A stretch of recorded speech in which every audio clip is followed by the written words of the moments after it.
I hate to admit this. I really hate to admit this. You know, because as a heavy main, I'm never wrong. I've never actually been wrong about anything once in my life, you know? Not even once.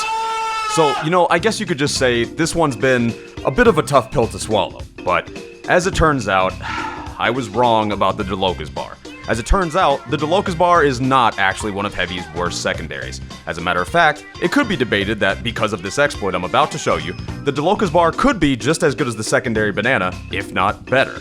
Now, let me explain. This new revelation to myself and me being wrong wasn't necessarily my fault because, I mean, after all, the Delocus bar certainly was one of Heavy's worst lunchbox choices.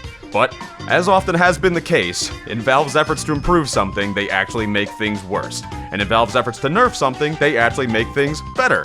And at this point, I honestly can't believe that in attempting to nerf 2 of Heavy's melee items, Valve actually managed to break both of them, but they did. And now both the Gru and the Fist of Steel have active, hidden exploits attached to them.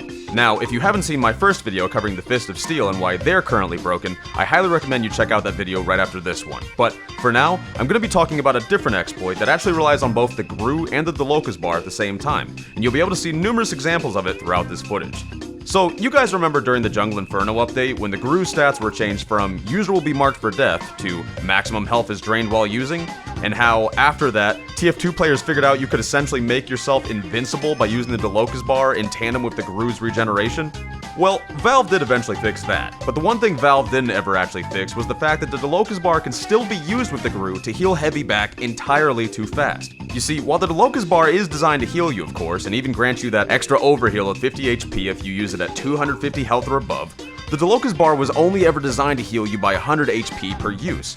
But, if before using the Delocus bar, you shuffle between the gloves of running urgently a few times and then eat it, more times than not, the Delocus bar will proceed to fill your entire health bar and then continue boosting your max health all the way back to 350. And even if it doesn't bring you back to a full 350 just because your health was already too low, it'll likely still give you a boost of about 200 HP or more, basically working as an alternative secondary banana. Now, of course, the one downside to this exploit is that it does take you out of the battle quite often. The reason being, because it'll take you some time to regain your maximum health after shuffling around the Gru. You don't want to run back out too early, or you'll be caught at a much lower health while your health is still trying to regenerate. So you're going to need to find cover a lot to keep this up. But if done properly, it is still a very effective way to keep up attack as an even tankier Heavy than your enemies will expect. And if you wanted to abuse the tankiness of this combo even further, you could try using the Brass Beast for an even higher damage resistance to go along with this. But anyways, that's really all there is to say about this exploit. Go out there and abuse it to your heart's content, because I doubt Valve is ever going to fix it. You know, maybe at this point it was left in to be intentional anyways. But anyways, I hope you guys enjoyed this video, and until next time, this was Big Joey! Later. You are Big Joey, the worst TF2ber. You are Big Joey, log off your computer. I'm hanging out with my buddy Decubers. Thank you, Big Joey. You suck on my pooper.